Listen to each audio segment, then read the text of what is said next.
1947 से लेकर के 2017 तक इन 70 वर्षों में प्रदेश में सीमित संख्या में मेडिकल कॉलेजेस थे। केवल 17 गवर्नमेंट मेडिकल कॉलेजेस थे। निजी क्षेत्र को मिला लें, निजी क्षेत्र की ज्यादा संख्या थी, गवर्नमेंट के स्तर पर कम थी। कुल मिलाकर के 40 मेडिकल कॉलेजेस पूरे प्रदेश में थे।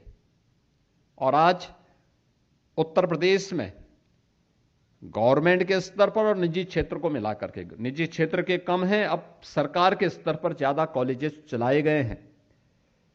इनकी संख्या बढ़कर के 81 हो गई है। 81 मेडिकल कॉलेजेस हमने मात्र पिछले 9 वर्ष के अंदर प्रदेश के अंदर संचालित किए हैं। पहले नर्सिंग या पैरामेडिक्स के बारे में लोग बहुत गंभीर नहीं होते थे।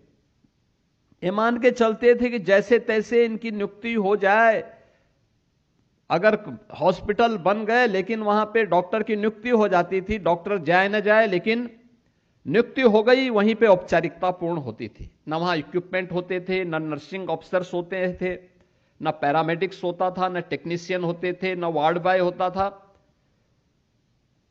सब कुछ भगवान भरोसे था।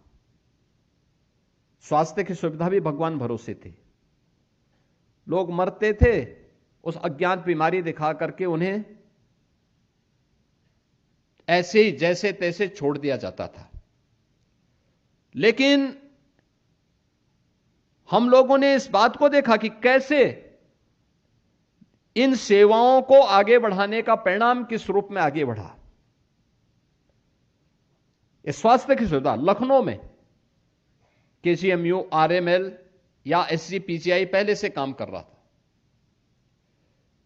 लेकिन मुझे गत वर्ष नेशनल मेडिकोच के एक कार्यक्रम, मेडिकोच ऑर्गेनाइजेशन के कार्यक्रम में हमें एक जाने का अवसर मिला था। हमारे बाबू कल्याण सिंह कैंसर इंस्टीट्यूट के जो डायरेक्टर हैं, जो केजीएमयू के पूर्व वीसी रहे हैं, डॉक्टर भट्ट, वे उस कार्यक्रम को कुछ संगठनों के साथ मिलकर के संचालित करते हैं।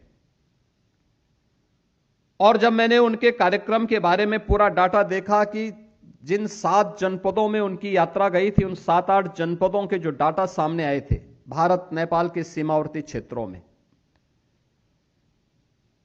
लाखों की संख्या में मरीजों के बारे में, उपचार की व्यवस्था, और वहां पर वॉलंटरी देश भर से और प्रदेश भर के डॉक्टर जाकर के उस पूरी यात्रा में सहभागी बनकर के मेडिकल शिविर का आयोजन करते हैं, स्वास्थ्य मेला का आयोजन करते हैं, अवेयरनेस के कार्यक्रम वहां संचालित करते हैं।